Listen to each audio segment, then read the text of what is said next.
আচ্ছা। তো তরঙ্গ কি? এই তরঙ্গটা আসলে আমাকে বুঝতে হলে আমরা আসলে একটু ফিরে যাই হচ্ছে আমাদের চ্যাপ্টার 8 এ। চ্যাপ্টার 8 এ যেটা আমরা পড়ছিলাম সেটা তোমার কি ছিল? যে পর্যাবৃত্ত গতি ছিল। পর্যাবৃত্ত গতিটা কি ছিল? পর্যাবৃত্ত গতিটা এরকম ছিল যে তোমার হচ্ছে একটা নির্দিষ্ট স্থানকে, তাই না? একটা নির্দিষ্ট স্থান বলতে একটা নির্দিষ্ট পয়েন্টকে আরকি ধরলাম। একটা নির্দিষ্ট পয়েন্টকে ধরলাম A পয়েন্ট। এই A পয়েন্টটাকে তোমার হচ্ছে যদি একটা কণা বা একটা তোমার হচ্ছে কোন একটা বেগ আরকি, কোন একটা বেগ যদি বারবার, হ্যাঁ? একটা নির্দিষ্ট সময় পর, পর, ঠিক আছে? একই পথ দিয়ে বারবার অতিক্রম করে, তাহলে সেটাকে আমরা কি বলতেছি? পর্যাবৃত্ত গতি। মানে তার গতিটাকে কি বলতেছি? পর্যাবৃত্ত গতি। তো তরঙ্গটা আসছে আসে আসলে আসলে হচ্ছে এরকম, ধরো যে সাপোজ ধরো ধরো যে আমি কথা বলতেছি তোমাদের সাথে, ঠিক আছে? এখন তোমরা তো আমার সামনে ফিজিক্যালি নাই। তোমার আমার আমার ইয়াতে আছো, মানে অনলাইনে আছো, যার বাসায় আছো। কিন্তু আ ধরো তুমি যদি আমার সামনে থাকতা তাহলে বিষয়টা কি হইতো? মনে করো যে আমি কথাটা যে বলতেছি, তুমি কথাটা শুনতেছো তোমার কান দিয়ে। এখন এই যে কথাটা আমি যে বললাম এটা তোমার কানে আসলে কিভাবে পৌঁছাইলো? তাই না? কিভাবে পৌঁছালো এটা? এটা এভাবেই পৌঁছাইছে যে আমি যখন কথাটা বলতেছি, আমার মুখ দিয়ে যে মানে আওয়াজটা বের হচ্ছে, এই আওয়াজটার মধ্যে কি আছে বলতো? কণা আছে না? মানে বায়ুর মধ্যে কি অসংখ্য কণা আছে। তার মানে আমি একটা ফোর্স আমার আমার ঠোঁটের ঠিক পরবর্তী স্থানে যে কণাটা আছে, মানে বায়ুর মধ্যে তো অসংখ্য কোটি, কোটি কণা আছে। তাই না? তো এখন আমার ঠোঁটের ঠিক মানে ধরো যে এটা হচ্ছে আমি, ঠিক আছে? এটা হচ্ছে আমি। এখন এখানে মনে করো যে মুনা দাঁড়ায় আছে। ঠিক আছে? এখন আ ও মনে করো যে আমি যে কথা বলতেছি, ঠিক আছে? এখন ও কি করবে? ও কথাটা কিভাবে শুনবে? ও হচ্ছে দেখো আমি যে কথাটা বললাম, এখন এখান থেকে যে আওয়াজটা বের হবে ঠিক তার পরবর্তী কণা কি করবে? এই আওয়াজের কণাটা ধাক্কা দিবে। দেন এই কণাটা ধাক্কা খাওয়ার পরে ও কি করবে? ও হচ্ছে তোমার তার পরবর্তী কণাকে সাপোজ ধরো এই কণাকে এসে ধাক্কা দিবে। ঠিক আছে? এভাবে একটা ধাক্কার পর ধাক্কা খেতে মানে আন্দোলিত হতে এক স্থান থেকে আরেক স্থান পরিবর্তন হতে এই যে শক্তিটা যে আমি এখানে দিছিলাম একটা কথা মানে একটা আওয়াজ শক্তি, ঠিক আছে? এই শক্তিটা তোমার হচ্ছে ওর কানে গিয়ে পৌঁছাবে। সো এটা কি হচ্ছে বলতো? তরঙ্গের মাধ্যমে হচ্ছে। এই জিনিসটা কিন্তু আসলে আমরা অনেক সময় নরমাল জিনিসগুলোর মধ্যে আসলে আমরা ফিজিক্স খুঁজে বের করতে পারি, জানো? আমাদের পুরো দুনিয়াটা কিন্তু আসলে ফিজিক্সের সাগরে কিন্তু আসলে ডুবে আছে। আমরা কিন্তু আসলে ফিজিক্সটা কিন্তু মানে কখনো আমরা চোখে দেখতে পারি না। বাট আমরা অবজার্ভ আমরা আসলে এটাকে ফিল করতে পারি। তাই না? পৃথিবীতে আসলে যা কিছুই হচ্ছে সব কিন্তু ফিজিক্সের মধ্যেই হচ্ছে। কিন্তু আমরা জিনিসগুলোকে দেখতে পারি না। আমরা জাস্ট ফিল করতে পারি। ঠিক আছে? ঠিক তেমন এই তরঙ্গটা হচ্ছে এমন একটা জিনিস যেটাকে আসলে চোখে দেখা যায় না। এটা ফিল করতে হয়। এটা আসলে ফিজিক্সের ভাষায় এটাকে আমরা সংজ্ঞা দিতে পারি। এটা আমরা অন্য কোনো সাবজেক্টের মধ্যে আমরা কিন্তু তরঙ্গটাকে ব্যাখ্যা দিতে পারব না। এটা ইম্পসিবল। সো এই যে তরঙ্গ কথার সংজ্ঞাটা বললাম, আশা করি তোমাদের এই বিষয়টা নিয়ে একদম ক্লিয়ার হয়ে গেছো তোমরা। ঠিক আছে? তো যখন আমরা এই আওয়াজের কথাটা বলেই দিলাম, তো এই আওয়াজের কথাটা বলার মাধ্যমে আসলে আমরা ২ টা জিনিস মানে এখানে লক্ষ্য করতে পারি। একটা হচ্ছে এখানে এই যে আমি দাঁড়ায় আছি, এই যে কথা বলতেছি, আমি হচ্ছে ছেলে, তাই না? বয়। আর এখানে তোমার মুনা দাঁড়াইছিল। সো মুনা হচ্ছে এখানে গার্ল, তাই না? তো ছেলে এবং মেয়ে। আচ্ছা। এখন এখানে একটা বেসিক কোয়েশ্চেন যদি তোমাদেরকে আমি জিজ্ঞেস করি, আমি নরমালি জাস্ট তোমাদেরকে র‍্যান্ডমলি জিজ্ঞেস করতে পারি। ধরো যে সাউথ বলো তো ভাইয়া যে আ ছেলেদের মানে যেহেতু আমি এখানে তরঙ্গ নিয়ে কথা বলতেছি, ঠিক আছে? আমি যেহেতু এখানে তরঙ্গ নিয়ে কথা বলতেছি, তাহলে তুমি আমাকে বলো তো ভাইয়া যে এই যে তোমার তরঙ্গ তার মানে কি? তরঙ্গের একটা দৈর্ঘ্য আছে obviously, তাই না? একটা তরঙ্গ সাপোজ ধরো যে এটা হচ্ছে একটা তরঙ্গ। সো এটা কি? এটা তো তরঙ্গ দৈর্ঘ্য, তাই না? এই যে এটা তো তরঙ্গ দৈর্ঘ্য যেটাকে আমরা তোমাদেরকে আমি চ্যাপ্টার 8 এ দেখাইছিলাম যে এটাকে আমরা হচ্ছে ল্যামডা দ্বারা প্রকাশ করি, তাই না? তরঙ্গ দৈর্ঘ্যকে। তো তুমি আমাকে বলো তো যে ছেলেদের তরঙ্গ দৈর্ঘ্য বেশি নাকি মেয়েদের তরঙ্গ দৈর্ঘ্য বেশি? মানে তরঙ্গ দৈর্ঘ্য বেশি বলতে কথার আওয়াজের আরকি। অন্য কিছু না। কারণ আমাদের দেহ থেকে আসলে তরঙ্গ একভাবেই বের হয়। সেটা তোমার হচ্ছে কথার মাধ্যমে। অন্য কোনো ভাবে কিন্তু আমরা তরঙ্গ দিতে পারি না, তাই না? সো আমাদের এই যে ছেলেদের আওয়াজ বেশি হয়। আচ্ছা ছেলেদের তরঙ্গ দৈর্ঘ্য বেশি হয়। আচ্ছা এটা একটা উত্তর দিছো। আচ্ছা ভালো কথা। আ আচ্ছা আচ্ছা মুনাকে তো দাঁড় করায় রাখছি, মুনা না। আচ্ছা আবিদ আপু বলো তো যে তরঙ্গ দৈর্ঘ্য কার বেশি হয়? ছেলেদের নাকি মেয়েদের?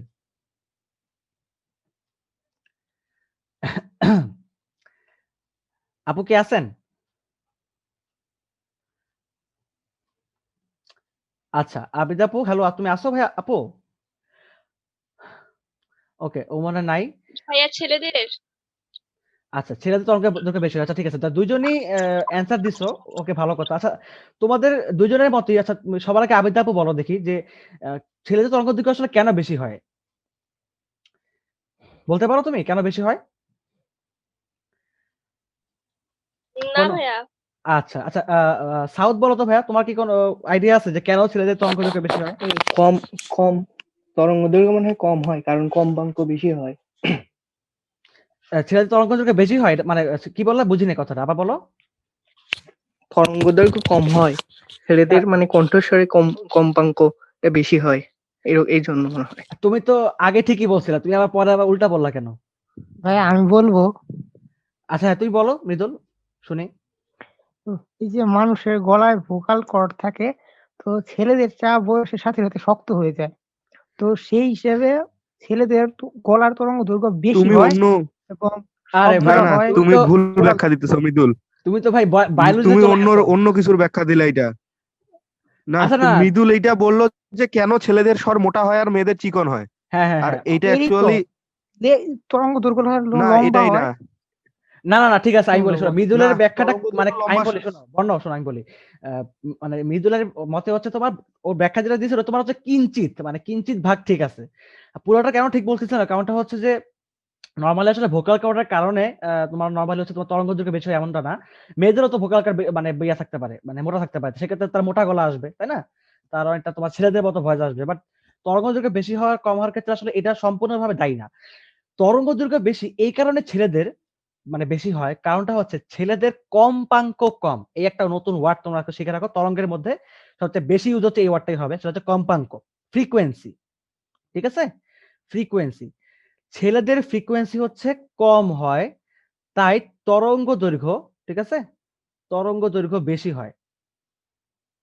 আর মেয়েদের হচ্ছে ফ্রিকোয়েন্সি কম হয়, ঠিক আছে, ফ্রিকোয়েন্সি হচ্ছে বেশি হয়, মেয়েদের ফ্রিকোয়েন্সি বেশি হয়, যার কারণে তাদের হচ্ছে তরঙ্গ দৈর্ঘ্য কম হয়। এই কথাটা মানেটা কি? এই যে ফ্রিকোয়েন্সি কম, এই ফ্রিকোয়েন্সি জিনিসটা আবার কি, তাই না? এটা আমাদের একটু বুঝতে হবে। আচ্ছা, তার জিনিসটাকে আমি একটু এঁকে দেখাই তোমাদেরকে, ঠিক আছে, তরঙ্গের মাধ্যমে এঁকে দেখাই। দেখো তরঙ্গ দৈর্ঘ্য বেশি মানেটা হচ্ছে, ধরো যে এই যে দেখো ফ্রিকোয়েন্সি কম, ফ্রিকোয়েন্সি হচ্ছে তোমার একটা করে আন্দোলন, এটাকে বলা হয় তোমার একটা কম্পাঙ্ক মানে আন্দোলন। দেখো এই দেখো, মনে করো যে এই যে এটুকু হচ্ছে আমার এরিয়া, সাপোজ ধরো এটা হচ্ছে একটা পূর্ণ তরঙ্গ দৈর্ঘ্য, সাপোজ ধরো এটুকু। হ্যাঁ, এখন মনে করো যে এখান থেকে এখানে আসলো এই, এখন এইটুক এরিয়ার মতো দেখো, এই একটা দুইটা তিনটা চারটা, মোট কয়টা ফ্রিকোয়েন্সি দিছে? মোট চারটা ফ্রিকোয়েন্সি দিছে না? এই যে প্রতিটা এখানে তোমার একবার বাড়ছে একবার কমছে, একবার বাড়ছে একবার কমছে, এলাকে বলা হয় কি বলতো? ফ্রিকোয়েন্সি বা কম্পাঙ্ক, ঠিক আছে? তো এখানে মনে করো যে এটুক এরিয়ার মধ্যে মোট চারটা কম্পাঙ্ক দিছে, ঠিক আছে? তো দেখো চারটা কম্পাঙ্ক দিছে, তার মানে কি এই চারটা কম্পাঙ্কতে কি হলো ঘটনাটা? মানে এই দেখো এখান থেকে এই মানে যেহেতু তোমার এরিয়াটা ছিল এতটুকু, এই এরিয়ার মধ্যে মাত্র চারটা দিছে, মাত্র চারটা, তার মানে কি এখান থেকে এটুকু, এখান থেকে এটুকু দেখো, এটা হচ্ছে কি একটা পূর্ণ আন্দোলন হয়েছে, এখানে একটা ডাবল পূর্ণ আন্দোলন হয়েছে, তাই না? তো এই যে এইটুক এরিয়া মিলে হচ্ছে তোমার কি হয়েছে, একটা পূর্ণ তরঙ্গ দৈর্ঘ্য উৎপন্ন হয়েছে, এইটুক এরিয়া মিলে, তাই না? তার মানে কি এখানে একটা বেশি এরিয়া লাগছে না? তো তরঙ্গ দৈর্ঘ্য বেশি, ঠিক আছে? কিন্তু মেয়েদের বেলা কি হয় দেখো তো, মেয়েদের বেলা হচ্ছে ফ্রিকোয়েন্সি অনেক বেশি হয়। মনে করো যে এই সেম এরিয়াটার মধ্যে, ঠিক আছে, সেম এরিয়াটার মধ্যে মনে করো যে এই হলো অবস্থা, এই যে এই হলো অবস্থা, ঠিক আছে, এখানে অনেকগুলো মানে অনেকগুলো এখানে বলতে পারো, ঠিক আছে, অনেকগুলা। তো দেখো তো এই জন্য কি হয়, মেয়েদের ভয়েসটা তীক্ষ্ণ হয়, মেয়েরা মানে যেহেতু মেয়েদের কম্পাঙ্কটা বেশি, হ্যাঁ, মেয়েদের যেহেতু ফ্রিকোয়েন্সি বেশি, তা কি হয় এখানে তোমাদের হচ্ছে তাদের গলার ভয়েসটা অনেক অত্যন্ত তীক্ষ্ণ হয়ে যায়। এই কারণে ছেলেদের দেখো, ছেলেদের গলার ভয়েস অনেক মোটা, বাট মেয়েদের কণ্ঠস্বরটা কিরকম অনেক নরম, তাই না, খুবই সফট। এখন এই জিনিসটা যে হচ্ছে, এটার কারণে কি হচ্ছে দেখো তো, এখানে তরঙ্গ দৈর্ঘ্য তাহলে কোথায় উৎপন্ন হচ্ছে, দেখো এখান থেকে এটুকু, এই একটা, তাই না, এখান থেকে এটুকু, এখানে আরেকটা। তো দেখো তো, খেয়াল করে দেখো তো, এইটা এখান থেকে এই পর্যন্ত লাগছে, তো এটা বড় তরঙ্গ দৈর্ঘ্য, আর এখানে কি হচ্ছে, এটা ছোট তরঙ্গ দৈর্ঘ্য না? তার মানে কি ফ্রিকোয়েন্সি বেশি, তরঙ্গ দৈর্ঘ্য কি হয়ে গেছে, কমে গেছে, ছোট হয়ে গেছে। তো যেহেতু তরঙ্গ দৈর্ঘ্য ছোট, তাই না, তার মানে তার ভয়েসটা কিন্তু বেশি লাউড হবে না, ঠিক আছে? এটা হচ্ছে আমাদের তরঙ্গের ব্যাখ্যা আর কি, আমাদের ভয়েস নিয়ে যদি কথা বলা শুরু করছিলাম আমি ফার্স্টে। তো এটা হচ্ছে কাইন্ড অফ একটা জিনিস। তো এখন এই থিওরিটা থেকে আমাদের আসলে আমরা কিছু জিনিস বলতে পারি, যেমন তোমার হচ্ছে আমাদের একটা সূত্র আমরা এখানে দাঁড় করাইতে পারি। সেটা কিরকম সূত্র? সেটা হচ্ছে তোমার F is equal two, sorry, V is equal two, হ্যাঁ, ভি ইজ ইকুয়াল টু হচ্ছে এফ ল্যামডা। কিভাবে? কারণ আমরা বুঝতেই পারতেছি যে এখানে ফ্রিকোয়েন্সি তরঙ্গ দৈর্ঘ্য হচ্ছে পরস্পরের বিপরীত রাশি, তাই না? বলতে পারো যে কি সমানুপাতিক 1/f, এটা আমরা বলতে পারতেছি, রাইট? তার মানে কি তরঙ্গ দৈর্ঘ্য সমানুপাতিক 1/f, তাই তো? মানে এটা বেশি হলে এটা কম হবে, এটা কম হলে এটা বেশি হবে, এটাই তো হওয়ার কথা। তো এখান থেকে আমরা বলতে পারি যে এটাকে যদি আমরা এটা উঠাই দিই, ঠিক আছে, এই প্রপোর্শনাল সাইনটা, তাহলে আমরা এখানে একটা কনস্ট্যান্ট পাবো, ঠিক আছে, আমরা এখানে একটা কনস্ট্যান্ট পাবো।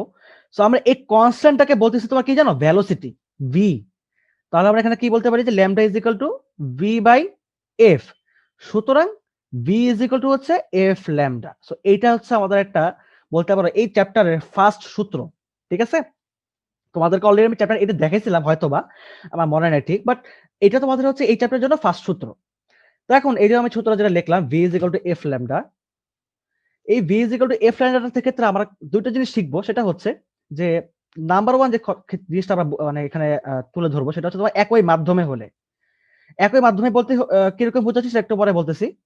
আর সেকেন্ডটা হচ্ছে ভিন্ন মাধ্যমে হলে, মানে দুটা দুটা ডিফারেন্ট সারফেস বলতে পারো, বা দুটা ডিফারেন্ট রিজিয়ন বলতে পারো, ঠিক আছে, বা দুটা ডিফারেন্ট মিডিয়াম বলতে পারো। তো এখন এই যে তোমার একই মাধ্যম বলতে কি বোঝানো হচ্ছে, সাপোজ ধরো যে এই যে আমি তোমার কথাটা বলতেছি, যেমন একটু আগে দেখালাম যে আমি কথা বলতেছি, বোনা কথা শুনতেছে। তো আমরা আসলে কোন মাধ্যমে আছি? আমরা আসলে বায়ু মাধ্যমে ছিলাম, তাই না? আমাদের আমাদের সামনে তো কিন্তু অন্য বায়ু ছাড়া অন্য কিছু তো নাই, তাই না? সো আমি একটা কথা বলতেছি, মোনা সে কথাটা শুনতেছে। সো এখানে কি হচ্ছে, এটা কিন্তু একই মাধ্যমে আমার দাঁড়ায় আছে। আমরা কিন্তু বলতে পারো যে বায়ু মাধ্যমে থেকে বায়ু মাধ্যমে যাচ্ছে। আমাদের শক্তিটা, আমি যে শক্তিটা দিচ্ছি, সেই শক্তিটা আসলে বায়ু মাধ্যম থেকে মানে এয়ার থেকে এয়ারে পাস হচ্ছে, তাই না? এয়ার থেকে এয়ারে পাস হচ্ছে। সো এই যে ঘটনাটা এখানে ঘটতেছে, তার মানে একটা জিনিস তোমার মাথায় রাখবে এখানে, যে যখন হচ্ছে আমাদের একই মাধ্যম থেকে আমরা যখন একই মাধ্যমে, ওই একই মাধ্যমে যদি আমরা কোন একটা শক্তি সঞ্চালন করি অর্থাৎ তরঙ্গ উৎপন্ন করি, তো এই যে তরঙ্গটা, এই তরঙ্গটার আসলে যে বেগ ভি, ঠিক আছে, এটা তোমার হচ্ছে সেম থাকবে। মানে বেগ হচ্ছে কনস্ট্যান্ট থাকবে। স্বাভাবিক তো, তাই না? ধরো যে আমি যে কথাটা বলতেছি এটা যে বেগে যাবে, তাই না? এটা কি মুনার কানে যাওয়ার পরে কি বেগটাকে চেঞ্জ হয়ে যাবে? মানে আমি মনে করো যে তোমার হচ্ছে কি বলবো এটাকে, এখানে মনে করো যে আমি হচ্ছে ফার্স্ট পারসন, ঠিক আছে? তো এখান থেকে যে বেগ দিয়ে বের হইছে, মুনার কাছে যাওয়ার পরে বেগটা কি সেম থাকবে না বলতো? মানে ভি তো সেমই থাকবে। সো কি বলতে পারো যে ভি হচ্ছে কনস্ট্যান্ট থাকবে। তো যেহেতু ভি কনস্ট্যান্ট থাকবে, সো আমরা বলতে পারি কি বলতো, যে F one lambda one is equal to হচ্ছে এফ টু ল্যামডা টু, ঠিক আছে? যেহেতু ভি আমাদের কনস্ট্যান্ট, তাহলে এটা হচ্ছে আমাদের একই মাধ্যমের ক্ষেত্রে formula. F one lambda one is equal to F two lambda two, ঠিক আছে? যেহেতু ভি কনস্ট্যান্ট। আচ্ছা, এটা বুঝলাম। এখন আসো ভিন্ন মাধ্যমে। মনে করো যে আমি হচ্ছে একটা, মনে করো যে আমি এখানে ধরো যে এটা তোমার হচ্ছে ওয়াটার লেভেল, ঠিক আছে? এটাও তোমার এটা ওয়াটারের টপ লেভেল। মনে করো যে আমি এখানে দাঁড়ায় আছি, এই পাহাড়ের উপর দাঁড়ায় আছি, আমি এখন এখানে দাঁড়ায় তোমার হচ্ছে মনে করো যে চিৎকার দিতেছি, ঠিক আছে? চিৎকার দিতেছি। এখন এই যে এখান থেকে যে তরঙ্গটা আসবে পানির মধ্যে যাওয়ার পরে, এই তরঙ্গটা যে বেগে আসছিল, বেগটা কি থাকবে আর আগের মতো? ডিফারেন্ট মাধ্যম। তো তুমি কি মনে করো যে আমি যে বেগ দিয়ে মানে আমার কথাটা পাস করতেছিলাম, পানির নিচে ডুবুরি, সে কি এই কথাটা একই আওয়াজে শুনবে কখনো? তোমাদের মানে মতামত কি এখানে? সে কি কখনো একই আওয়াজ শুনবে? পানির নিচে যে আছে, সে অবশ্যই কম শুনবে বা বেশি শুনবে। তো এটা কেন হচ্ছে? কারণটা হচ্ছে এখানে এয়ার এ ছিল, এটা এখন ডিফারেন্ট একটা রিজন চলে যাচ্ছে ওয়াটারের মধ্যে, পানির মধ্যে। তো অবভিয়াসলি এই যে তরঙ্গটা যেটা আসছিল ভেসে, এই তরঙ্গটার বেগ পরিবর্তন হয়ে যাবে। তার মানে কি হবে? এটা ভি ওয়ান হবে, এটা ভি টু হয়ে যাবে। কিন্তু কথা হচ্ছে এখানে যে বিষয়টা আমার কথা বলবো সেটা হচ্ছে, আমি যে কথাটা এখানে, আমি যে জিনিসটা এখানে পাস করছি, ঠিক আছে? আমি যে জিনিসটা এখানে পাস করছি, এই যে তরঙ্গটা, এই তরঙ্গটাকে আমি কথা বলতেছি, তাই না? তার মানে এটার ফ্রিকোয়েন্সি কি চেঞ্জ হবে কখনো? তাই না? এটা তো ধরো যে আমি কথা বলতেছি। এখানে সাপোজ ধরো যে মুনাও কথা বলতেছে। মুনারও বেগ সেমই থাকবে। ঠিক আছে? যেহেতু মাধ্যম এক। সো একই মাধ্যমের মধ্যে সেই মাধ্যমে একটা নির্দিষ্ট বেগই থাকবে। কিন্তু এখানে এই যে ঘটনাটা, এখানে তো যেহেতু মাধ্যম চেঞ্জ হয়ে গেছে, বেগও চেঞ্জ হয়ে যাবে। কিন্তু আমি যে কথা বলতেছি, আমি কথা বলার ফলে এখানে কিন্তু আসলে যেটা আমাদের হচ্ছে ফ্রিকোয়েন্সি, এই ফ্রিকোয়েন্সি কিন্তু কখনো চেঞ্জ হবে না। ঠিক আছে? এটা মাথায় রাখবা। ভিন্ন মাধ্যমে হচ্ছে ফ্রিকোয়েন্সি এফ কনস্ট্যান্ট থাকবে। এটা মাথায় রাখবা। ঠিক আছে? একই মাধ্যমে হচ্ছে ভি কনস্ট্যান্ট থাকবে। আর ভিন্ন মাধ্যমে হচ্ছে ফ্রিকোয়েন্সি কনস্ট্যান্ট থাকবে। So it means V one by V two is equal to হচ্ছে ল্যামডা 1 ডিভাইড বাই ল্যামডা 2। এটা হচ্ছে আমাদের ভিন্ন মাধ্যমের ক্ষেত্রে formula when frequency is constant। ঠিক আছে? তো এটা হচ্ছে আমাদের মোটামুটি একটা ইনিশিয়াল কথাবার্তা। তো আমরা যদি ২ একটা ম্যাথ দেখতে চাই, তাহলে আমরা এখানে ম্যাথ ২ টা করতে পারি। যেমন তোমাদেরকে যদি আমি একটা ম্যাথ এখানে বলি, সেটা হচ্ছে যে সাপোজ ধরো যে বাতাসের একটি শলাকার, ঠিক আছে? কোয়েশ্চেনটা লিখে দিই যে বাতাসের একটি শলাকা, শলাকা বলতে কি বোঝায়? তোমাদের কারো কোনো আইডিয়া আছে শলাকা বলতে?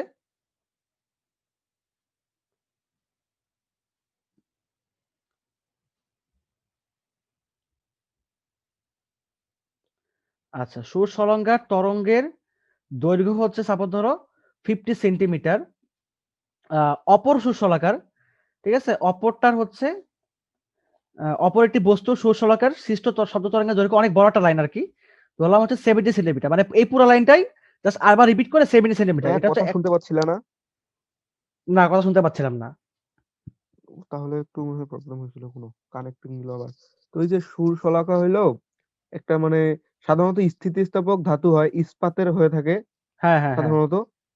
আহ, সম্ভবত আকৃতির হয়, তখন ওইখান থেকে আমরা বিভিন্ন রকম তরঙ্গের শব্দ করতে পারি, মানে ওইখানে হুম, বিভিন্ন মিটার আছে যেগুলোর সাহায্যে আমরা ইচ্ছা করে সাউন্ড গুলো চেঞ্জ করতে পারি, যে আমরা এত কম্পাঙ্কের সাউন্ড বের করব, এত কম্পাঙ্কের সাউন্ড বের করব। হ্যাঁ, এটাই। তো ওইটা তোমার হচ্ছে একটা বড় সাপোজ অনেক অনেক অনেক ধরনের শেপ হতে পারে সুশলাকার। নরমাল হচ্ছে ওটাতে তোমার আমরা হচ্ছে ওটাতে মেনলি তোমার মানে শব্দ ক্রিয়েট করি, ঠিক আছে? তো এখানে তোমার হচ্ছে বিভিন্ন স্থানে আরকি ওই সুশলাকারটার মানে আওয়াজ তরঙ্গটা আসলে ডিফারেন্ট হয়ে যায়।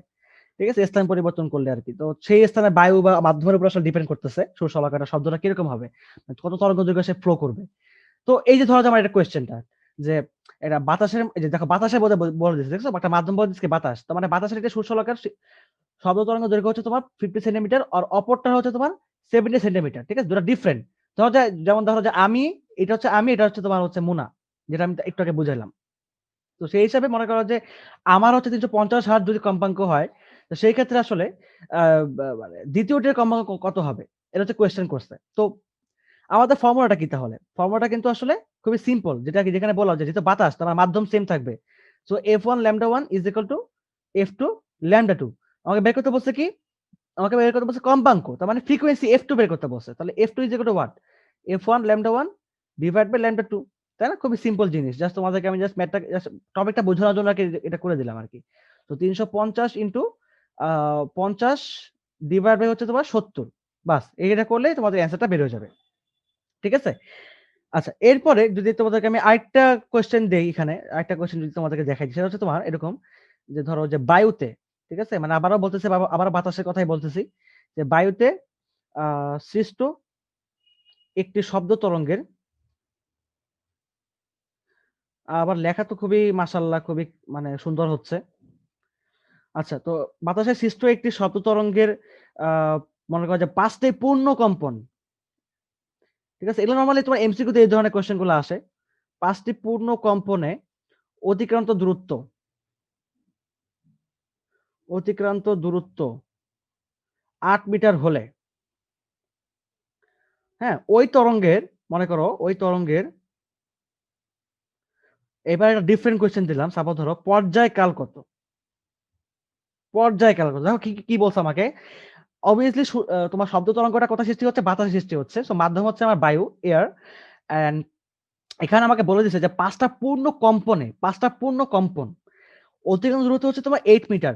৫ টা পূর্ণ কম্পন বলতে কি বোঝাচ্ছে বলো তো?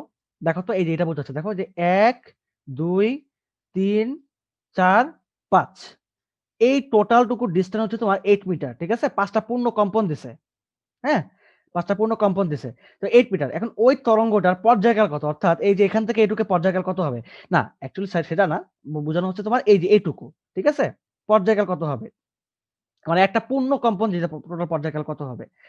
তো আমাকে দেখো বিষয়টা বুঝো। এখানে আমাদের একটা জিনিস লাগবে, সেটা হচ্ছে যে এই যে তোমার বায়ু, এই বায়ুতে আসলে একটা নির্দিষ্ট বেগ থাকে। ঠিক আছে? আমি তোমাকে যেটা বললাম আসলে যে একটু আগে তোমাকে যখন পড়াচ্ছিলাম থিওরিটা, তখন তোমাদেরকে আমি একটা কথা বলছি, সেটা হচ্ছে যে প্রতিটা মাধ্যমের একটা বিশেষ বেগ থাকে। মাধ্যমে চেঞ্জ হয়ে গেলে বেগটাও চেঞ্জ হয়ে যায়। তো যেমন ঠিক তেমনই বায়ুরও একটা বিশেষ বেগ আছে। তো এই বায়ু মাধ্যমে আমাদের বেগটা হচ্ছে ৩৩২ মিটার পার সেকেন্ড। এটা কম বেশি হতে পারে স্থানভেদে। বাট এটা তোমার কনস্ট্যান্ট, মানে এটা বলতে পারো যে এটা স্থির ভ্যালু হয়। যেমন আমাদের গ্র্যাভিটেশনাল অ্যাক্সেলারেশন বা গ্র্যাভিটি, এটা 9.81, বাট স্থানভেদে কিন্তু কিছুটা পরিবর্তন হয়। সো এটাও আরকি কিছুটা পরিবর্তন হতে পারে। সো এটা তোমার হচ্ছে এয়ার। ঠিক আছে? বায়ু মাধ্যমে বেগ আরকি। ঠিক আছে? বায়ুতে বেগ আরকি, শব্দের বেগ। বায়ুতে শব্দের বেগ অ্যাকচুয়ালি। যেহেতু আমরা শব্দ নিয়ে কথা বলতেছি। সো বায়ুতে হচ্ছে শব্দের বেগ হচ্ছে ৩৩২ মিটার পার সেকেন্ড। ঠিক তেমনি পানির মধ্যে একটা নিজস্ব বেগ আছে। ঠিক আছে? বিভিন্ন মাধ্যমে যেমন মধুর মধ্যে বেগ আছে, গ্লিসারিনের মধ্যে নিজস্ব একটা বেগ আছে। তো প্রতিটা মাধ্যমের জন্য একটা বিশেষ করে বেগ থাকবে। যদি মাধ্যম চেঞ্জ হয়ে যায় তাহলে বেগটা চেঞ্জ হয়ে যাবে। মাধ্যম স্থির থাকলে বেগটাও কি হবে? কনস্ট্যান্ট। ৩৩২ এ থাকবে। এবার বুঝতে পারছো তোমরা? যে কেন আমি তখন বললাম যে বেগটা কনস্ট্যান্ট থাকবে? আচ্ছা, এবার এখন আমাকে কোশ্চেন বের করতে হবে যে পর্যায়কালটা কত হবে। এখন বিষয়টা হচ্ছে আমাদের সূত্রটা কি আছে আসলে পর্যায়কালের? আমাদের পর্যায়কাল সূত্রটা হচ্ছে যে টি ইজ ইকুয়াল টু হচ্ছে 1/f, মানে ফ্রিকোয়েন্সির উল্টাকেই তোমার হচ্ছে তরঙ্গ মানে পর্যায়কাল বলে। মানে একটা ফ্রিকোয়েন্সি দিতে যেই পরিমাণ সময় লাগে তাকে কি বলা হয়? পর্যায়কাল। তো এখন তার মানে আমাকে ফ্রিকোয়েন্সি বের করতে হবে, তাই না? খুবই সিম্পল বিষয় হচ্ছে তো এটাই যে ফ্রিকোয়েন্সি বের করতে হবে। এখন ফ্রিকোয়েন্সি বের করার সূত্র কি? যে v ইজ ইকুয়াল টু হচ্ছে f ল্যামডা। সুতরাং f ইজ ইকুয়াল টু কি? b by lambda. সো এখানে আমাদের v দেওয়া আছে, রাইট? আমাদের এখানে v দেওয়া আছে, বাট আমাদের ল্যামডা কি আমরা জানি? ল্যামডা কিন্তু আমরা এখন পর্যন্ত জানি না। তো ল্যামডা বের করতে হবে আমাদের আগে। তো ল্যামডা কিভাবে বের করব? এইটার জন্য তোমরা আরেকটা ফর্মুলা জেনে রাখো, সেটা হচ্ছে যে s is equal two n lambda. মানে টোটাল দূরত্ব, মোট কয়টা কম্পন, আর টোটাল তরঙ্গ দৈর্ঘ্য কত। সো এখান থেকে আমাদের দূরত্ব আমরা এখান থেকে আমরা অলরেডি জানি যে ল্যামডা ইজ ইকুয়াল তোমার হচ্ছে s বাই n। সো আমরা এখান থেকে বলতে পারি কি বলতো, দূরত্ব তোমার কতটা দূরত্ব দিছে? মোট 8 মিটার দূরত্ব দিছে। এই 8 মিটার দূরত্ব কয়টা কম্পনের জন্য হয়েছে? 5টা কম্পনের জন্য হয়েছে। সো 8.5, 8/5। তাহলে এটা তোমার হচ্ছে 8/5। সো তুমি এখানে বসাই দিবে অ্যানসারটা, তাহলে এটা তোমার 332 ইনটু 5, 332 দাঁড়াও ইনটু 5/8। তো আমরা বলতে পারি কি যে সুতরাং তোমার টি হচ্ছে কি 8/332 ইনটু 5 সেকেন্ড। ঠিক আছে? তো দেখো এইভাবে করে কিন্তু তোমরা আসলে অ্যান্সার গুলো বের করে ফেলতে পারো। ওকে, আচ্ছা এখন হচ্ছে যেটা আমরা দেখবো সেটা হচ্ছে যে আমাদের তরঙ্গের রাশিমালা। নরমালি তোমাদের হচ্ছে চ্যাপ্টার 8 এ যখন আমি ভিডিওটা পড়াইছিলাম, মানে তোমাদের যখন আমি পর্যায়ভিত্তিক গতি পড়াইছিলাম, তখন তোমাদেরকে আমি মোটামুটি তরঙ্গের সকল সমীকরণ, ঠিক আছে? তরঙ্গের সকল সমীকরণ তোমাদেরকে আমি দেখাই দিয়েছিলাম। ঠিক আছে? আমি তোমাদের ওখানে কোনো কিছু বাদ দেই নাই। সো তোমরা কাইন্ডলি যারা আসলে আমার ভিডিওটা মানে যারা এখনো ক্লাস করো নাই ওই ইয়াটা তরঙ্গের রাশিমালা, মোটামুটি সবাই ক্লাস করছো, বা যারা করো নাই আরকি, বা যদি না করে থাকো, তোমরা কাইন্ডলি হচ্ছে পর্যায়ভিত্তিক গতির ১ম বা ২য় ক্লাসগুলো তোমরা দেখলে মোটামুটি তোমাদের সকল সূত্র তোমরা দেখে ফেলতে পারবা। তো যদিও তারপর আমি যা সূত্রগুলো একবার করে লিখে রাখি। আমি আর এখানে প্রমাণ করে দেখাবো না, বা আমি এখানে কোনো আ ওই যে কোনো প্রুফ করে দেখাবো না, ঠিক আছে? আমি জাস্ট সব ফর্মুলাগুলো একটা করে লিখে রাখি, বা আমি এখানে কোনো এক্সপ্লেইনও করব না। ফার্স্ট অফ অল আমরা দেখছিলাম হচ্ছে y is equal to হচ্ছে a sin theta, when theta is equal to তোমার হচ্ছে ওমেগা টি, যেটা আমরা এখানে বলছিলাম যে a sin ওমেগা টি। দেন যদি তোমাদের হচ্ছে আহ যদি আমাদের একটা মানে আদি দশা থাকে, সো ওই আদি দশার জন্য যেটাকে আমরা হচ্ছে ল্যামডা দ্বারা প্রকাশ করতে পারি, ঠিক আছে? সরি, ডেল দ্বারা প্রকাশ করতে পারি। সো এটাকে আমরা বলতে হচ্ছে a sin omega T minus del. এটা হচ্ছে আমাদের একটা আদি দশা থাকলে, মানে অলরেডি কিছু দূরত্ব অতিক্রম করা থাকলে সেই অবস্থায়। এরপরে যদি হচ্ছে আমরা এই ডেলের ভ্যালুটা বসাই দিই, অর্থাৎ 2 পাই, ডেলের ভ্যালুটা কি ছিল, যে এটা তোমার হচ্ছে দশা কোণ বা দশা পার্থক্য। এটা তোমার ছিল হচ্ছে 2 pi by lambda into X. 2 pi by lambda into X, X হচ্ছে তোমার পথ পার্থক্য। সো এখানে যদি আমরা একটা বসাই দিই তাহলে কত পাবো? a sin omega T minus 2 pi by lambda into X. ঠিক আছে? এটা আমাদের 4 নাম্বার রাশিমালা ছিল। এরপরে এখান থেকে আমরা তোমার হচ্ছে এই ওমেগা কমন, সরি, আমরা হচ্ছে এখান থেকে এই ওমেগাকে আমরা লিখছিলাম হচ্ছে omega is equal to 2 pi by T. So আমাদেরকে 2 পাই কমন নিছিলাম। 2 পাই কমন নিলে আমাদের এরকম হয়েছিল যে y is equal two a sin। So এখানে তোমার 2 পাই কমন নিলে কি থাকবে বলতো? এই টি উপরে থাকবে আর এই টি নিচে থাকবে। দেন এখানে তোমার হবে হচ্ছে x বাই ল্যামডা। সো এটা একটা রাশিমালা ছিল। এই টিটা কি তোমার টোটাল টাইম, আর এটা কি একটা পূর্ণ তরঙ্গ দৈর্ঘ্যের জন্য যতটুকু সময় লাগে সেটা। আচ্ছা, এরপরে হচ্ছে আমরা দেখছিলাম হচ্ছে y ইজ ইকুয়াল টু, এখান থেকে আমরা এই যে এখান থেকে আমরা হচ্ছে ল্যামডা বাই করে নিছিলাম। আচ্ছা, এখানে তোমার একটা জিনিস ভুল করছে আমি, সেটা তোমার হচ্ছে এখানে 2 পাই হবে, যেহেতু তোমার 2 পাই কমন নিছে এখানে। তো 2 পাই। আচ্ছা, এরপরে এই যে এখান থেকে ল্যামডাটা বের করে নিলে, ঠিক আছে? এবং এখানে টিটা বের করে নিলে আমরা এখানে পাবো হচ্ছে a sin 2 pi by lambda. Then এই ল্যামডা বের করে নেওয়ার ফলে এখানে তোমার হবে হচ্ছে এটা vt বাই x। ঠিক আছে? vt minus x। হ্যাঁ, ল্যামডাটা এখানে বের করে নিলে তোমার হচ্ছে এখানে একটা ল্যামডা গুণ হবে। So lambda by T is equal to v হবে এখানে। ঠিক আছে? তো vt by x, vt minus x, sorry. তো এটা হচ্ছে আমার সবচেয়ে মোস্ট ইম্পর্টেন্ট ফর্মুলা হচ্ছে এটাই। মানে মোস্ট ইম্পর্টেন্ট রাশিমালা বলতে পারো। সবচেয়ে এটাই হচ্ছে মেইন ইম্পর্টেন্ট রাশিমালা। এরপরে আমরা হচ্ছে দেখছিলাম কিছু কজের সমীকরণ, যার মধ্যে আমরা দেখছিলাম হচ্ছে ডিফারেন্সিয়েশন করে হচ্ছে আমরা বেগের রাশিমালা বের করছিলাম। বেগ ছিল তোমার এরকম যে v ইজ ইকুয়াল টু হচ্ছে dy by dt which is a omega. এই রাশি এই 3 নাম্বারটাকে আমরা যদি যখন ডিফারেন্সিয়েশন করি তাহলে হচ্ছে আমরা পাবো হচ্ছে বেগ পাবো, তাই না? অর্থাৎ dy বাই dt। ঠিক আছে? তো আমরা কত পাবো এখানে? a omega cos a omega cos omega t minus del. ঠিক আছে? এরপরে আমরা এখান থেকে হচ্ছে আরেকটা রাশি আমরা বের করতে পারি, সেটা তোমার হচ্ছে এইটাকে আবারও ডিফারেন্সিয়েশন করি, অর্থাৎ a = db/dt, অর্থাৎ এইটাকে যদি আমি আবারও ডিফারেন্সিয়েশন করি তাহলে আমার এখানে cos k করলে হয়ে যাবে মাইনাস, এন্ড এখানে তোমার ওমেগা টি, এখানে ওমেগা হচ্ছে তোমার টি, এখানে যেহেতু টি হচ্ছে কি বলতো, টি হচ্ছে ফাংশন, সো ফাংশনের সহগ কি ওমেগা, সো ওমেগা এখানে চলে আসবে আবারও, তাহলে a omega square sin omega T minus del. So এটা হচ্ছে আমাদের কি, এটা হচ্ছে আমাদের ত্বরণের রাশিমালা, এটা আমাদের সরণ, এটা বেগ, এটা হচ্ছে ত্বরণ। আচ্ছা, এরপরে হচ্ছে আমরা আরেকটা ফর্মুলা ডেভেলপ করছিলাম, সেটা হচ্ছে এরকম যে v হচ্ছে omega root over a square minus y square. এ হচ্ছে তোমার এখানে এটা কি বলতো, এখানে এটা কিন্তু কেউ এই জিনিসটা ভুল করো না, ঠিক আছে? এখানে এ আর এই কিন্তু সেম না। এই জিনিসটা আসলে আমি একটু তোমাদেরকে আসলে একটু ঠিক করে মানে ইয়ে করতে চাচ্ছি। এটা আসলে আসলে আমরা মিস্টেক করে ফেলি, জিনিসটা আসলে মানে প্যাচ লাগাই ফেলি। এটা হচ্ছে ক্যাপিটাল এ বলতে পারো। হ্যাঁ, এটা অ্যামপ্লিটিউড এন্ড এটা অ্যাসেসিলারেশন, এটা অ্যামপ্লিটিউড অর্থাৎ বিস্তার। ঠিক তেমন এটাও কিন্তু তোমার কি বিস্তার, ঠিক আছে? এই জিনিসগুলো আসলে কেউ ভুল করবা না। এখানে কিন্তু বিস্তার থেকে আমি মানে দেখো বিস্তার কি একটা দৈর্ঘ্য, সরণ কি এটাও কিন্তু একটা দৈর্ঘ্য, ঠিক আছে? সো এটা কিন্তু বিস্তার। ওকে, এটা গেল। তাহলে a স্কয়ার। আচ্ছা, এরপরে হচ্ছে আরেকটা জিনিস যে লাস্টে, সেটা হচ্ছে আমাদের ত্বরণের ক্ষেত্রে আমরা আরেকটা সূত্র পাইছিলাম, সেটা তোমার হচ্ছে এরকম যে মাইনাস ওমেগা স্কয়ার y, yটা কি সরণ। সো মোটামুটি এই 10টা রাশি আমরা তোমাদেরকে আমি দেখাইছিলাম চ্যাপ্টার 10 পড়ানোর সময়। সো এইগুলা দিয়ে কিন্তু আমাদের মোটামুটি অনেক ম্যাথ আসে। হ্যাঁ, আমাদের চ্যাপ্টারে বেশিরভাগ ম্যাথ কিন্তু আসলে এই 10টা ফর্মুলার উপরেই আসলে ডিপেন্ড করতেছে। তো আমি ইনশাআল্লাহ তোমাদেরকে হচ্ছে নেক্সট ক্লাসে এগুলার উপরে কয়েকটা আরো কয়েকটা এক্সাম্পল দেখে তোমাদেরকে জাস্ট আমি একটু রিভাইজ করে দিব। No problem. সো আজকে আমাদের লাস্ট আমরা আরেকটা জিনিস দেখি, আমাদের লাস্ট একটা টপিক দেখি, সেটা হচ্ছে তোমার তরঙ্গের তীব্রতা। এটা তোমাদের একদমই নতুন, তরঙ্গের তীব্রতা। আহ তরঙ্গের তীব্রতা অর্থাৎ তোমার এটাকে কি বলে ইংরেজিতে, তীব্রতাটাকে? মানে এটা তোমার হচ্ছে, আচ্ছা আমার আসলে ইংলিশ ওয়ার্ডটা মনে পড়তেছে না, হোয়াটএভার। বাট তোমাদের এইখান থেকেই তোমাদের কিন্তু ম্যাথ আসে মোটামুটি ভাবে বলতে পারো যে তোমাদের গ নাম্বার আসলে ম্যাথ আসতে পারে, তোমাদের ঘ নাম্বারও ম্যাথ আসতে পারে। ইন্টেন্সিটি মনে হয়। হ্যাঁ, ইন্টেন্সিটি, রাইট, ইন্টেন্সিটি, আমি ওয়ার্ডটা ভুলে গেছিলাম। ইন্টেন্সিটি, রাইট, হ্যাঁ। তো এই যে তাহলে তরঙ্গের যে ইন্টেন্সিটি বা তীব্রতা, এখানে আসলে এটা আমাদের বের করা বা এটা সংজ্ঞাটা আসলে কিভাবে আমরা ইয়ে করতে পারি। মানে নরমালি আসলে আমরা কি বলতেছিলাম যে একটা কোনো একটা স্থিতিস্থাপক মাধ্যম, সেই কণাগুলোর মানে যে স্থানান্তর হবে যে পর্যাবৃত্ত আন্দোলনের মাধ্যমে, সেক্ষেত্রে যদি তোমার হচ্ছে এক স্থান থেকে অন্য স্থানে শক্তি সঞ্চারিত হয় তাহলে কি তাকে কি বলে, তরঙ্গ বলে। তার মানে এখানে আহ আমাদের তরঙ্গ জিনিস আমরা বুঝতে পারছি। এখন তাহলে শক্তি তীব্রতাটা কি হবে, ধরো যে কোনো একটা তরঙ্গের সমকোণে, ঠিক আছে, কোনো একটা তরঙ্গের সমকোণে একক ক্ষেত্রফলের মধ্য দিয়ে আসলে 1 সেকেন্ডে, ঠিক আছে, কথাটা আমি একটা বুঝাই বলতেছি।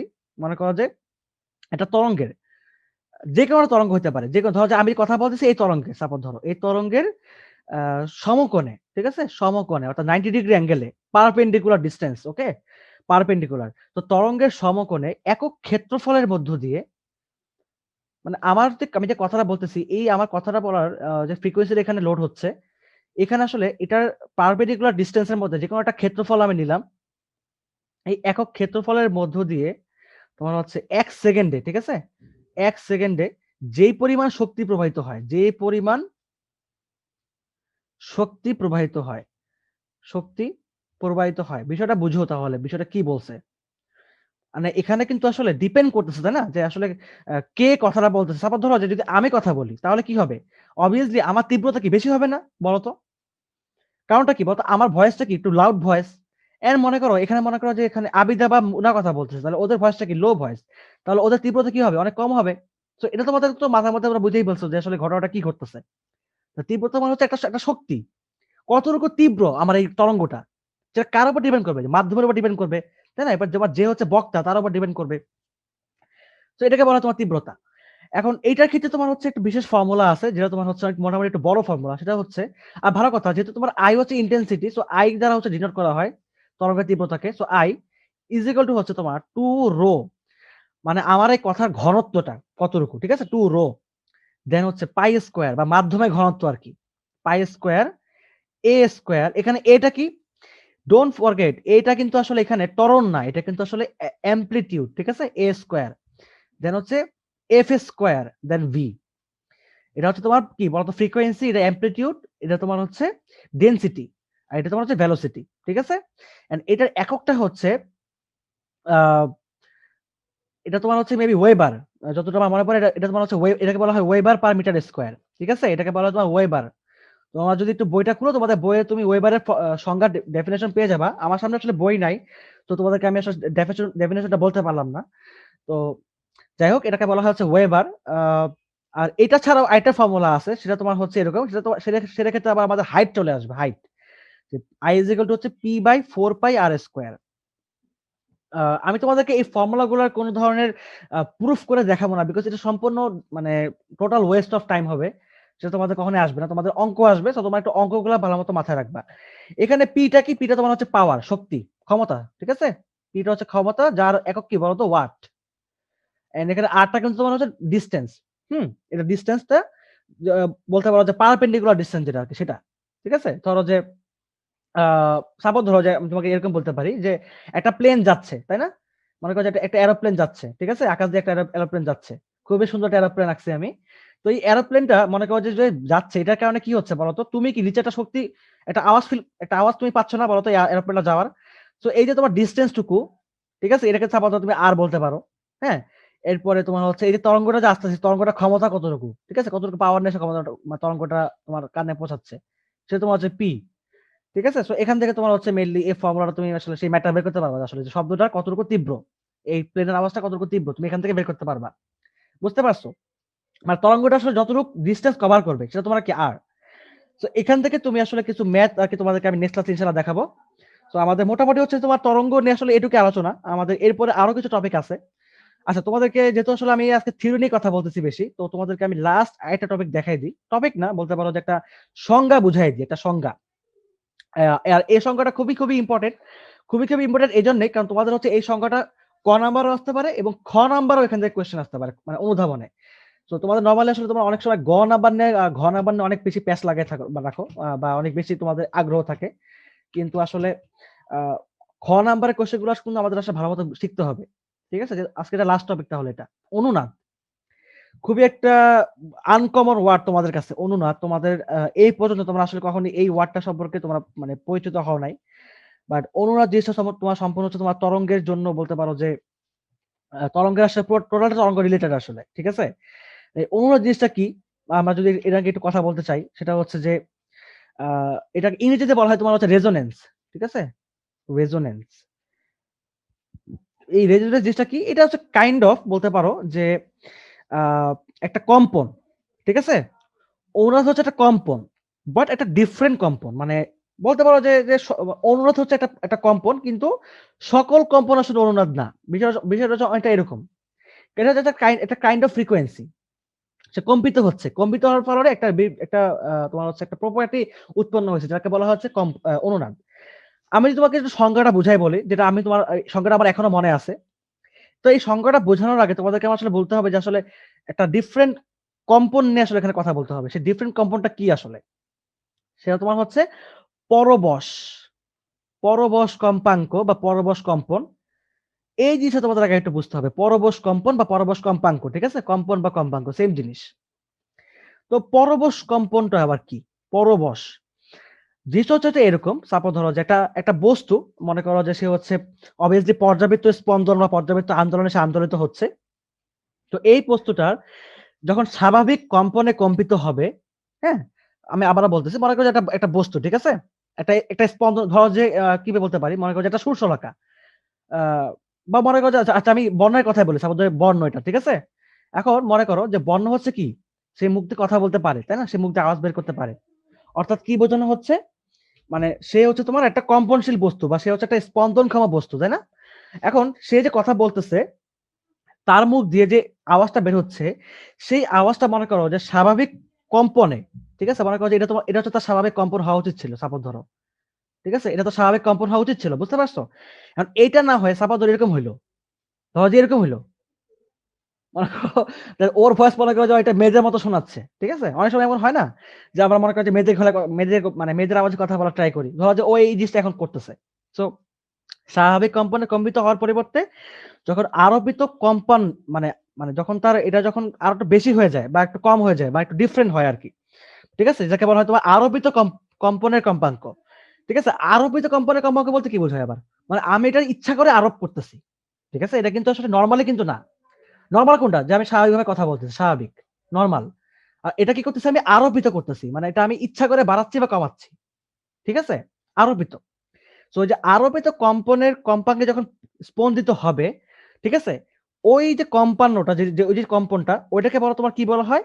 পরবশ কম্পান। ঠিক আছে? তোমরা বুঝতে পারছো কিনা জানি না। তোমরা যদি কেউ বুঝতে না পারো আমাকে কোয়েশ্চেন করতে পারো এখনই। ঠিক আছে? আ তো এই যে পরবশ কম্পান তোমরা যদি বুঝতে পারো বা যেটা তোমাদের হচ্ছে আরোপিত, তো এটা বুঝতে পারলে তোমরা অনুনাদ বুঝতে পারবা। তো অনুনাদ জিনিসটা কি? ধরো এই যে তোমার কোনটা বস্তু যখন আরোপিত পর্যাবৃত্ত স্পন্দনের কম্পাঙ্কে তোমার হচ্ছে কম্পিত হতে থাকে, তখন ওই কম্পাঙ্কটা এই আরোপিত কম্পাঙ্কটা যদি তোমার হচ্ছে স্বাভাবিক কম্পনের সমান হয়, ঠিক আছে? আবারও কথা রিপিট করতেছি। অনুনাদ জিনিসটা কি? অনুনাদ জিনিসটা হচ্ছে যখন হচ্ছে এই যে আরোপিত কম্পাঙ্ক, যখন এই আরোপিত কম্পাঙ্ক তোমার হচ্ছে স্বাভাবিকের সমান হবে। ঠিক আছে? যখন স্বাভাবিকের সমান হবে, তখন বস্তুটি তার সর্বোচ্চ বিস্তারে কম্পিত হবে।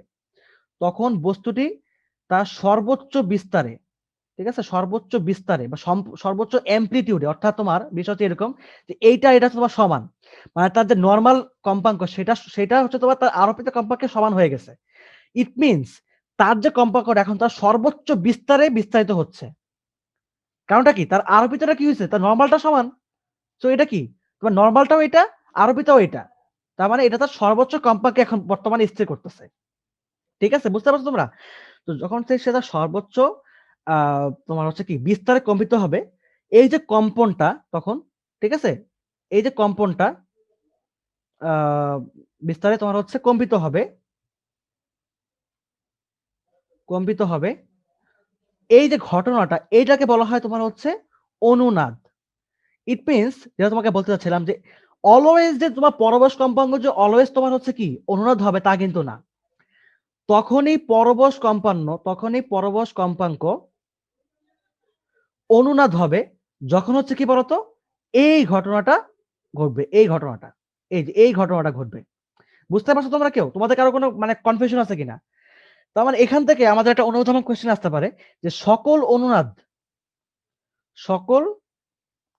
অনুনাদ হচ্ছে পরবশ কম্পাঙ্ক বা পরবশ কম্পন।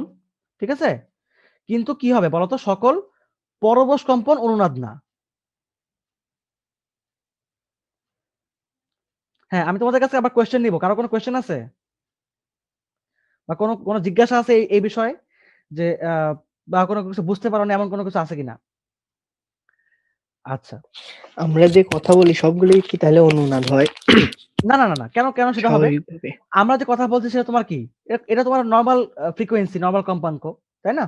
যখন হচ্ছে আমরা একটা এক্সট্রা ফোর্স দিব বা একটা এক্সট্রা ফোর্স দিয়ে আমাদের ভয়েসটা কমায় দিব, দেন কি হয়ে যাবে সেটা? আরোপিত হয়ে যাবে। তো যদি বাট এমন কেস হতে পারে যে আরোপিত কম্পাঙ্ক স্বাভাবিক কম্পাঙ্কের সমান হয়ে গেছে। In that case we can say যে এটা তোমার হচ্ছে অনুনাদ। সো অনুনাদ তো একটা কম্পাঙ্ক। বাট কখন? যখন তোমার হচ্ছে আরোপিত আর স্বাভাবিক সমান হবে। বুঝতে পারছো জিনিসটা? তখন বস্তুটা কি হবে? সর্বোচ্চ হ্যাঁ, বিস্তারে বুঝছি। কম্পিত হবে। ঠিক আছে? সো এই হচ্ছে আমাদের টোটাল অনুনাদের একটা বিষয় আরকি। তোমরা বইটা পড়লে তোমাদের বইটা সুন্দর করে লেখা আছে। তোমরা এখানে উদাহরণ সহ দেখতে পারবা জিনিসগুলা। ঠিক আছে? তো তোমাদেরকে যদি আমি একটা আ সিম্পল উদাহরণ দেই আসলে, মানে আমি আসলে নরমালি এই উদাহরণটাই তোমাদের সবার সময় দিয়ে আসছি। আমি যাদেরকে আগে পড়াইছি, আ ফিজিক্যালি যখন তাদেরকে পড়াইতাম, তখন ওদেরকে আমি আসলে এই উদাহরণটাই দিতাম। সেটা হচ্ছে যে মনে করো যে একটা ব্রিজের উপর তোমার হচ্ছে একটা সৈন্যদল, হ্যাঁ? তারা যখন মার্চ করে যায়, ঠিক আছে? তখন সৈন্যদলের পা মিলিয়ে যাবার কারণে, ঠিক আছে? একটা আরোপিত কম্পনের সৃষ্টি হয়। এবং তখন হচ্ছে ওই যে ব্রিজের যে লোহাগুলো আছে না? ওই ব্রিজের লোহাগুলো কি হয়? মানে তখন ওই লোহাগুলো তোমার কম্পিত হতে থাকে। ঠিক আছে? অর্থাৎ তোমার আরোপিত কম্পন আর ব্রিজের উপাদানের কম্পন তখন সমান হয়ে যায়। বিষয়টা বুঝো। কি হচ্ছে ঘটনাটা? মনে করো যে একটা ব্রিজ এখানে। মনে করো যে ধরো যে এটা হচ্ছে একটা ব্রিজ, সাপোজ ধরো এই একটা ব্রিজ। ঠিক আছে? আর মনে করো যে এখানে অনেক সেনা কি করতেছে বলতো? তোমার হচ্ছে মার্চ করে যাচ্ছে। ঠিক আছে? তার মানে কি হচ্ছে বলতো এখানে? এই যে এই ব্যক্তি সে কি করতেছে? সে এখান থেকে সে মনে করে যে পাটাকে কি করতেছে? একবার উঠাচ্ছে একবার নামাচ্ছে। তাই না? তো এখানে সে কি করতেছে? এই ব্রিজের এই যে ব্রিজটা তো লোহার ব্রিজ এটা। সো এই লোহার ব্রিজে কি করতেছে? সে হচ্ছে তোমার একটা কম্পন দিচ্ছে ওকে। এন্ড ওর একটা নিজস্ব কম্পন আছে। তাই না? ওর সাপোজ ধরো ওর একটা নিজস্ব কম্পন আছে F1। ও মনে করে দিচ্ছে তো আরোপিত কম্পাঙ্ক সমান ধরো F2। এখন এই ঘটনা হওয়ার পরে কি হবে, এই F1 কম্পাঙ্কটা কি হবে, F2 কম্পাঙ্কে দুলতে থাকবে। It means F1 R F2 সমান হয়ে যাবে। তো তখন এই যে ব্রিজটা তো তার সর্বোচ্চ বিস্তারে কম্পিত হবে। এই যে ঘটনাটা এটাকে বলা হয় অনুনাদ। এই কারণে আমাদের তোমার বলতে পারো যে আসলে আমার জায়গাটা মনে নাই, আমেরিকায় সবচেয়ে বড় যে ব্রিজটা ছিল, ঠিক আছে, সেই ব্রিজটা তোমার হচ্ছে বলতে পারো যে 1980s এর দিকে বা 1960s দিকে, আমার সালটাও মনে নাই, জায়গাটাও মনে নাই। ঘটনাটা ঘটছিল যে তখন তখন হচ্ছে তার ব্রিজটা তোমার বিনা কারণে ভেঙে পড়ে গেছিল। ঠিক আছে, বিনা কারণে ব্রিজটা ভেঙে পড়ে গেছিল। তো ইঞ্জিনিয়াররা এবং সায়েন্টিস্টরা তোমার হচ্ছে অনেক এখানে গবেষণা করছে সেই ব্রিজটা নিয়ে, আসলে যে কজটা কি ছিল, মানে কি কারণে নরমালি ব্রিজটা আসলে এতটাই ধারণ ক্ষমতাশীল ছিল বা এতটাই শক্তিশালী ছিল, মানে পৃথিবীর সবচেয়ে বড় ব্রিজ ছিল, আর সেটা ভেঙে পড়ে গেছিল। তো কেন ভেঙে পড়ে গেছে এটা আসলে কোনো কজ তারা বের করতে পারে নাই, কোনো মানে কোনো রিজনেবল তারা এখানে বের করতে পারে নাই। ঠিক আছে, রিজনেবল কজ তারা বের করতে পারে নাই। কিন্তু তারা তখন একটা জিনিস দাঁড় করালো, একটা গবেষণার মাধ্যমে, একটা রিসার্চ করে, যে ঠিক তার ব্রিজটা ভাঙার ঠিক 2 সপ্তাহ আগে, ঠিক আছে, মিনিমাম 2 উইকস আগে আগে একটা সৈন্য দল, ঠিক আছে, এই ব্রিজটা পার হয়েছিল মার্চ করে করে। এন্ড সেটা হওয়ার ফলে কি হচ্ছে জানো, এই যে কণাগুলো আছে না, এই কণাগুলো এই মার্চের কারণে তাদের ফ্রিকোয়েন্সিতে দোলা শুরু করছিল। এন্ড এক সময় দেখা গেল যে এই কণাটা স্বাভাবিক কম্পনটা তোমার হচ্ছে F2 এর সমান হয়ে গেছিল। তো এই যে ব্রিজটা তার নিজস্ব কম্পনে দুলতে দুলতে দুলতে দুলতে এক সময় যেটা দেখা গেল যে এর কণাগুলো কি হয়েছে বলতো, দোলার কারণে এর যে ধারণ ক্ষমতা বা এর যে ক্যাপাসিটিটা, ঠিক আছে, বা এর যে স্ট্রেংথটা, সেই স্ট্রেংথটা ব্রেক হয়ে গেল। এন্ড এই কারণে বিনা কারণেই হঠাৎ করে ব্রিজটা ভেঙে গেল।